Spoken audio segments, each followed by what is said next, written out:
આજની ધર્મકથા. પ્રણામ. મદન રેખાજી. સ્ત્રીપણાની પરાકાષ્ઠાસમ અને ઉચ્ચતમ વ્યવહારસમ જેમનું જીવન હતું એવું એ રત્ન.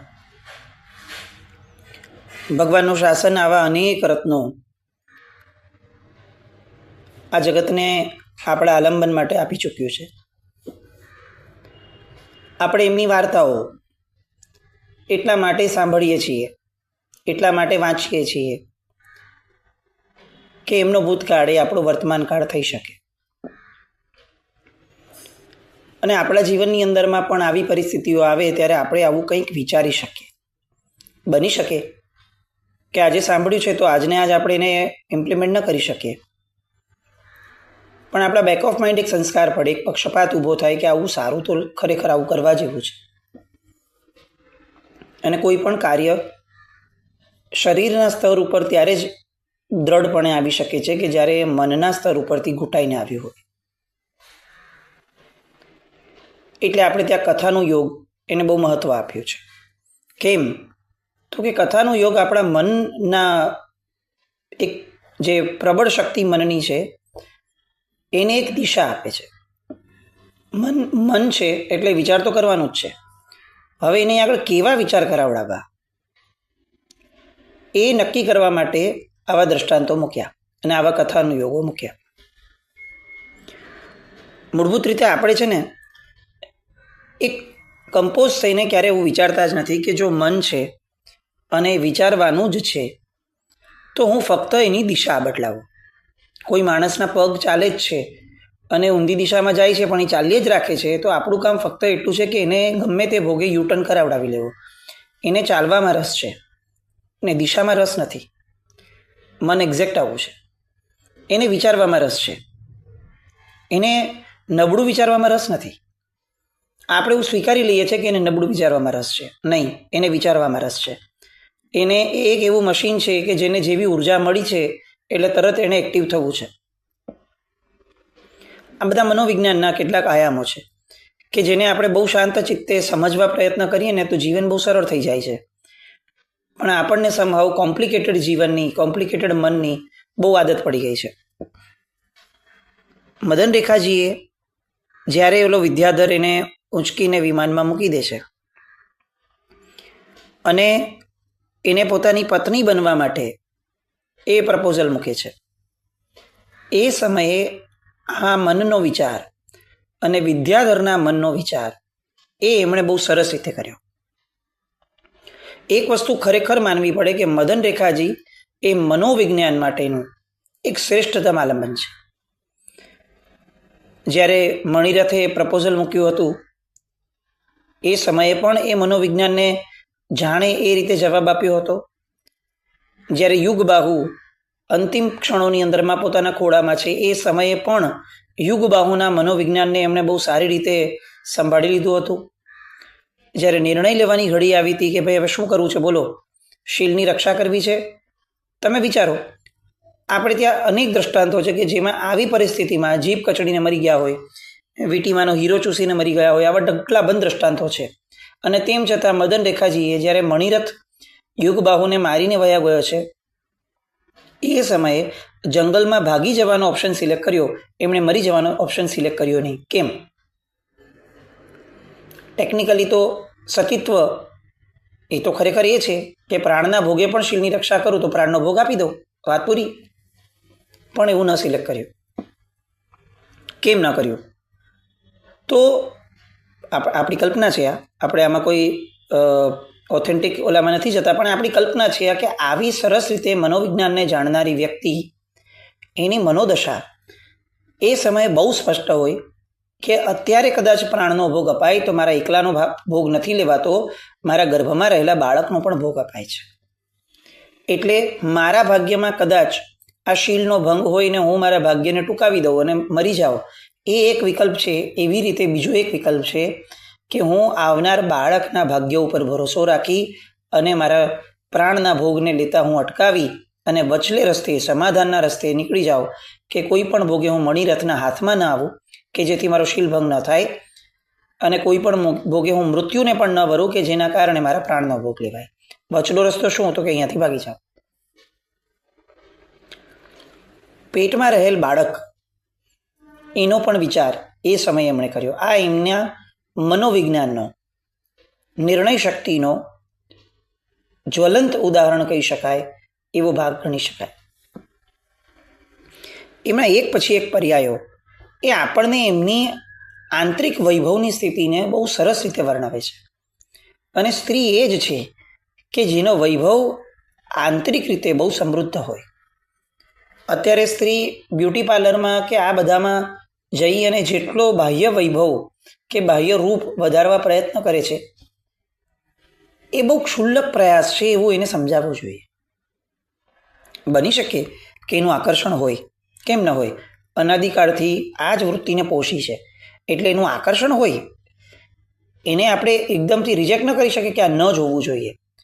પણ સાઈડ બાય સાઈડ, સાથે સાથે એ સમજણના ઘરમાં આવી છે, એ આર્યકુળમાં આવી છે, આર્ય દેશમાં આવી છે, તો એને અનુરૂપ એનું આકર્ષણ બદલાવવું જોઈએ. સમાજનું કામ એ છે કે એ એવા આકર્ષણોનું નિમિત્ત આપે એને. મદન રેખાજીએ આ આર્ય દેશની સન્નારી તરીકેના દરેક વ્યવહારોને પૂર્ણ કર્યા હતા. હવે ફરીથી એ જ પરિસ્થિતિ આવીને ઊભી રહી કે જ્યારે એમના શીલના રક્ષણની વાત એમના મનમાં ઉદ્ભવી. આ વખતે પરિસ્થિતિ અલગ છે. એ સમયે ભાગી જવાની છૂટ હતી કારણ કે મણિરથ હાજર ન હતો. હવે પોતે વિમાનમાં છે, આકાશમાં દર છે, ભાગી જવાની છૂટ જ નથી. કેવી રીતે ભાગે? એટલે હવે વચલો રસ્તો કાઢવાનો. વચલા રસ્તા માટેનું એમની પાસે શસ્ત્ર હતું, પોતાનું રુદન. સ્ત્રી પાસે અમોઘ શસ્ત્ર છે અને એકદમ રુદન શરૂ કરે છે. વિદ્યાધરને બહુ દુઃખ થાય છે કે આ તો હું જેના પર મોહાયો અને મેં જેને ઉચકીને મારા વતનમાં લઈ જવા માટે હું પ્રયત્ન કરું છું, એ તો રડે છે, દુઃખી થાય છે. કેટલીક સંવેદનાઓ જણજણી અને પૂછ્યું કે તને શું દુઃખ છે? પોતાની ઓળખાણ આપે છે કે હું વૈતાઢ્ય પર્વત ઉપર આવેલા રત્નાવહ નગરની અંદરમાં મણિચૂડ વિદ્યાધરનો પુત્ર મણિપ્રભ છું.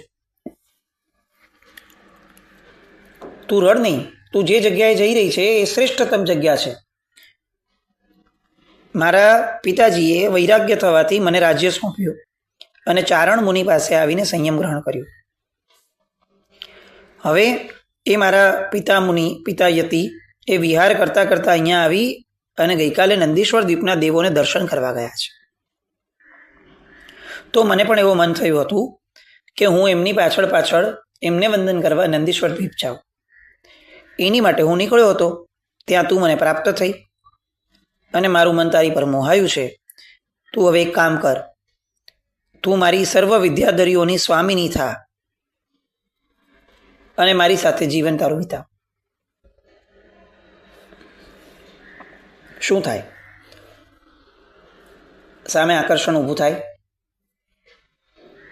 આ કડાકૂટનો ત્રાસનો અંત આવે. વિદ્યાધરની પત્ની, વિદ્યાધર તો એ વ્યક્તિ છે કે જેની પાસે બધી લબ્ધિઓ હોય, જેની પાસે આપણે જેને ચમત્કાર કહીએ છીએ એવું બધું જ છે. હવે એવા વ્યક્તિ હારે જીવન જીવવાનું કયું સુખ એવું છે જે ન મળે? તો હવે હું આ ભાગ્યને સ્વીકારી લઉં. મણિરથ પાસે તો જે રાજ્ય હતું ને એ રાજ્ય પણ ક્ષુલ્લક હતું. આજે હતું ને કાલે ન પણ હોય અને બધું સુખના કંઈ ઠેકાણા નહીં. અહીંયા તો બધું સર્વાંગે પરફેક્ટ મળવાનું છે. પણ મૂળમાં મદન રેખાજીના મનમાંથી સુખનું, આવા ભૌતિક સુખનું આકર્ષણ મરી ગયું હતું. એટલે એ કોઈ પણ કક્ષાનું ભૌતિક સુખ હોય, રાજ્યનું હોય કે વિદ્યાધરનું હોય, એ બેમાંથી એક પણ એમના મનને અડી પણ શકે એવી સ્થિતિ ન હતી. અને આ એમનું ખરું સતીત્વ હતું. સતનું આકર્ષણ એ સતીત્વ છે. તો એમણે આખી વાત સાંભળી પણ આકર્ષણ તો જન્મ્યું નહીં. પણ વિદ્યાધરને મનાવવો કેવી રીતે? એટલે વિદ્યાધરે જે વાત કરી હતી એ વાતમાંથી જ એમણે માર્ગ શોધ્યો. વિચક્ષણ સ્ત્રી, વિચક્ષણ વ્યક્તિ કોને કહેવાય? કે જે એની ઔત્પાતિકી બુદ્ધિને તાત્કાલિક કામ પર લગાવે. કસોટીમાં આવ્યા છે તો એક્ઝેક્ટ કસોટીના સમયમાંથી જ આનો ઉકેલ કાઢવો. આમ વિચારતા ન બેસો કે હે ભગવાન, મેં આવું ન કર્યું હોત તો સારું હતું, જો અત્યારે આવા ક્ષણે આ કર્યું હોત એની જગ્યાએ આ કર્યું હોત તો સારું થાત, આ કેમ કરવા આવ્યો, મેં આ ખોટો નિર્ણય લીધો, કંઈ જ નહીં. ઔત્પાતિકી બુદ્ધિનો ઉપયોગ કે આ ક્ષણે આ પરિસ્થિતિ મારી સામે આવી છે, હવે આમાંથી રસ્તો કઈ રીતે નીકળે એ આપણે આ પરિસ્થિતિના આકલન દ્વારા જ આપણે સમજાશે. અને એમણે પહેલું શસ્ત્ર રુદન, અને રુદનમાં એમણે સ્ત્રી તરીકેનો પોતાનો પ્રથમ ભાવ રજૂ કર્યો. તમે જુઓ, સ્ટેપ બાય સ્ટેપ એ આગળ વધે છે. પ્રથમ ભાવ રજૂ કર્યો કે જો તમારી વાત હું સમજું છું, મને કશો વાંધો નથી તમારી સાથે જીવન વિતાવવામાં. હું માનું છું કે તમારી સાથે રહીશ તો મારું જીવન બહુ સુખી થશે. તમે મને વિદ્યાધરીઓનો સ્વામી બનાવવાના છો, આનાથી ઉત્તમ મારી માટે શું હોય? પણ મારું બાળક એ તો જે કેટલાક કલાક જૂનો ને ત્યાં એમનેમ છે, પેલા મને એ બાળક લઈને આપ્યો, પછી આપણે જાણીએ. એટલે તરત જ વિદ્યાધરે પ્રજ્ઞપ્તિ નામની પોતાની જે લબ્ધિ હતી, એ વિદ્યાથી જાણ્યું કે એ બાળક તો અત્યારે ત્યાં છે જ નહીં. મિથિલા નામની નગરીનો પદ્મરથ નામનો રાજા એ અશ્વ લઈને વનમાં આવ્યો હતો. એણે તારા પુત્રને જોયો અને જોયું કે આજુબાજુ કોઈ નથી, એટલે એ એને લઈ ગયો છે. એ પોતાના નગરમાં પોતાની પ્રિયા પુષ્પમાળા છે એને સોંપ્યો છે, અને પુત્રની જેમ એને ઉછેરી અને એને સુખમાં રાખશે. હવે બોલ, તને તારા પુત્રના દુઃખની ચિંતા હતી ને તારો પુત્ર તો સુખમાં છે. તારા પુત્રને આશ્રય આપનાર રાજા સ્વયં છે અને રાજકુમાર તરીકે એને રાખે છે. હવે તો તને કોઈ ચિંતા ન રહી. હવે બોલ, હવે શું છે? પેલો ઘાત તો નિષ્ફળ ગયો. આમાં તો કંઈ હવે બોલી શકાય એવું હતું નહીં, કારણ કે પોતે તો પોતાના પુત્રના દુઃખની જ વાત કરી હતી ને પુત્ર તો સુખમાં છે એવું સમજી લીધું છે.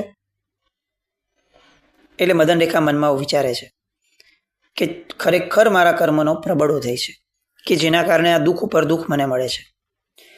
હવે આ દુઃખનો ઉપાય તો શું કરું? મારે મારા શીલના રક્ષણનો ઉપાય એ કરવો જોઈએ. એટલે એ વિદ્યાધરે જે કીધું હતું ને એના બેકમાં જવાનું શરૂ કરે છે. વિદ્યાધરે વાત કરતાં કરતાં એવું કહ્યું હતું કે મારા પિતા મુનિ જે છે એને હું વંદન કરવા નંદેશ્વર દીપ જતો હતો. એટલે એમને યુક્તિ મળી ગઈ. ઔત્પાતિકી બુદ્ધિ આ છે. તમે તમારા મનને વિચલિત ન કરો, તમે તમારા મનને જો આર્ત ધ્યાનમાં ન લઈ જાઓ, તમે તમારા મનને વિષાદમાં ન લઈ જાઓ, તો આ મન એ એટલું ઉત્તમ છે કે એ રસ્તો શોધીને જ આપે છે. મૂળ વાંધો ત્યાં છે કે આપણે બધું બગાડી દેવું છે અને પછી એવું વિચારીએ કે કંઈ સુધર્યું નહીં. મારું કામ સુધારવાનું નથી, એ તો મારું મન કરી લેશે, મારું ભાગ્ય કરી લેશે. મારું કામ બગાડ અને અટકવાનું છે. સાહજિક રીતે જે બગાડો હું ઊભો કરું છું મારા કુબુદ્ધિ દ્વારા, એને પણ હું અટકાવી દઉં ને તોય મારું ઘણું ભલું થઈ જશે.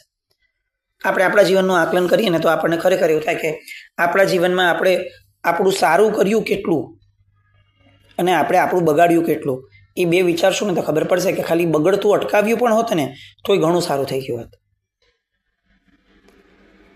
અને અહીંયા એ પોતાની ઔત્પાતિકી બુદ્ધિ દ્વારા હવે એને કહે છે કે હે ખેચર, તું મને પ્રથમ નંદીશ્વર દ્વીપે લઈ જા. તું જે એવું કહેતો હતો કે તારા પિતામુનિ ત્યાં છે યતિ, તો આપણે સૌ પ્રથમ એને વંદન કરી લઈએ. ત્યાં બિરાજમાન સર્વ દેવો દેવાધિદેવો એ બધાને પણ મને વંદન કરવાની તક આપ.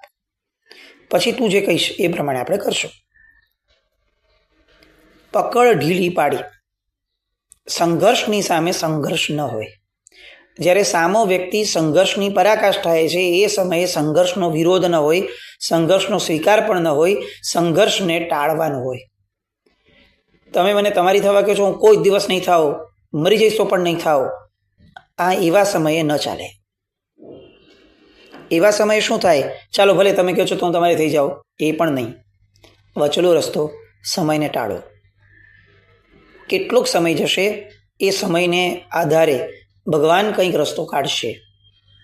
આવો એક વિશ્વાસ, આવી શ્રદ્ધા, આ ધર્મ, આ સ્ત્રીપણાની વિચક્ષણતા.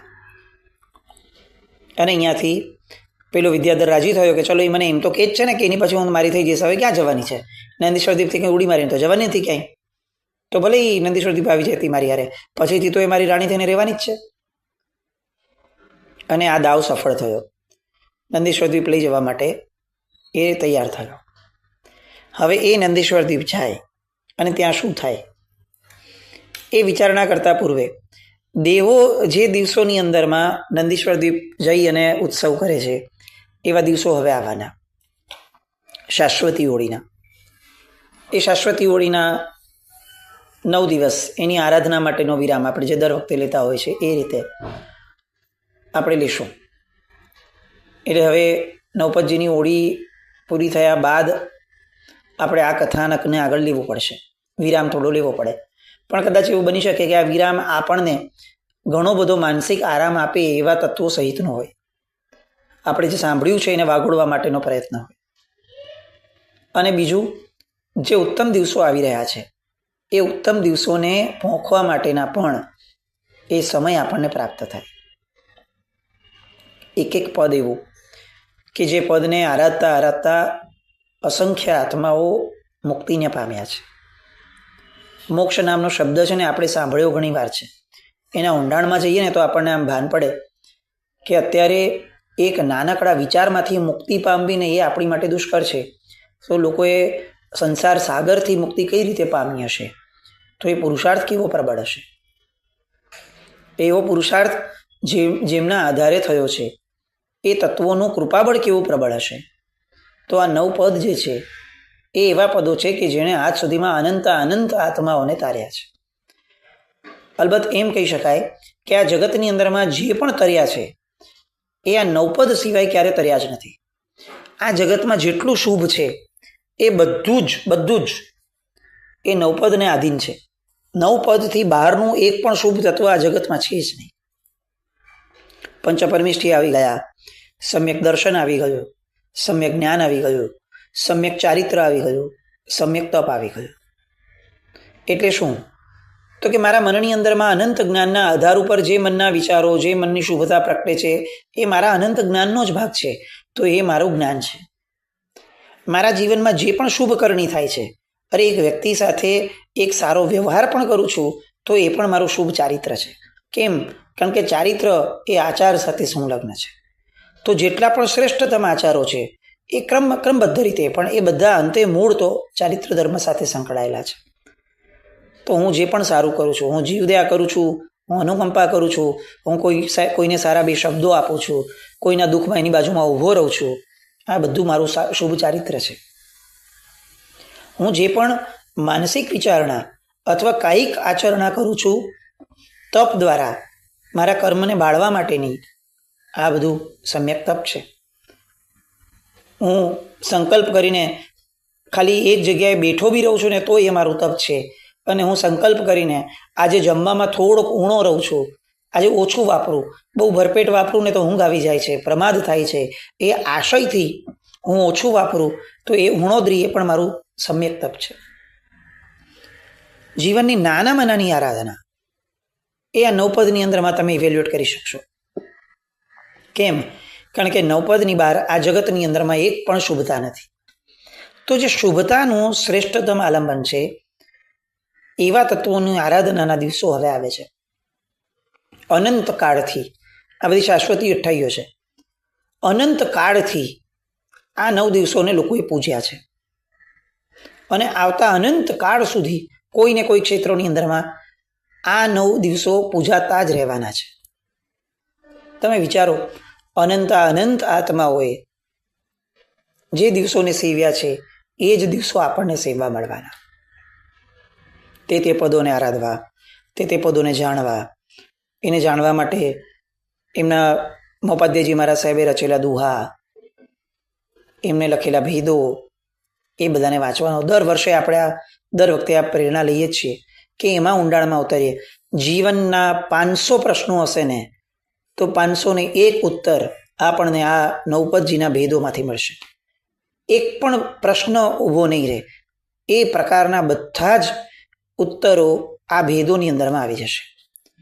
ધર્મ કોને કહેવાય, ધર્મ કેવી રીતે કરવો, કર્મનો ઉદય કેવી રીતે ખાળવો, મોક્ષે કેવી રીતે જવું, ગુરુ કોને કહેવાય, ગુરુની સેવા કોને કહેવાય, ચારિત્ર કોને કહેવાય, આ બધી વાતો આ પદોના ભેદની અંદરમાં સ્પષ્ટપણે વેદી શકાય એટલી સરસ રીતે મહોપાધ્યાયજી મહારાજ સાહેબે બધી રચનાઓ કરી છે. બસ આપણું કામ એના ઊંડાણમાં ડૂબકી લગાવવાનું છે.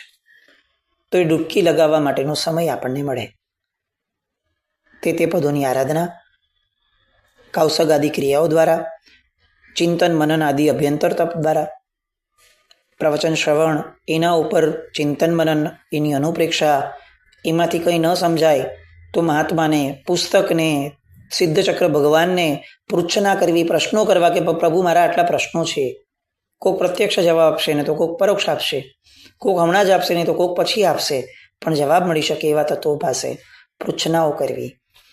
આવું કંઈક આપણા જીવનમાં 9 દિવસમાં પ્રગટે અને આપણે આપણી અધુરાશમાંથી બહાર નીકળી અને પૂર્ણતા તરફની એક ગતિ પકડી શકીએ એવું ઉત્થાન આ 9 દિવસમાં આપણા સૌનું થાય નૌપતજીની કૃપાથી. એવી શુભ મંગલ કામના સાથે હવે આપણે નૌપતજીની શાશ્વતી ઓળીના પારણાના પછીની અનુકૂળતાએ આ મદન રેખાજી હવે નંદીશ્વર દ્વીપ જાય છે એ પછીથી એમની જે કથાઓ જેટલું આગળ જ ગયું ને એના કરતાં વધુ આટાપાટા પાછળ છે, હજી તો ઘણું બાકી છે. તો એ બધાને સંવેદવા માટે ફરીથી મળશું અને આ સ્ત્રી પણ એની જે વાતો સાંભળી છે એને જીવનમાં કંઈક ને કંઈક આચરણમાં લાવવા પ્રયત્ન કરીએ એવી શુભ મંગલ કામના સાથે. જી નાગનાવૃત કંઈ પણ બોલાયું હોય તો મિચ્છામિ દુક્કડમ. જૈનમ જયતિ શાસન.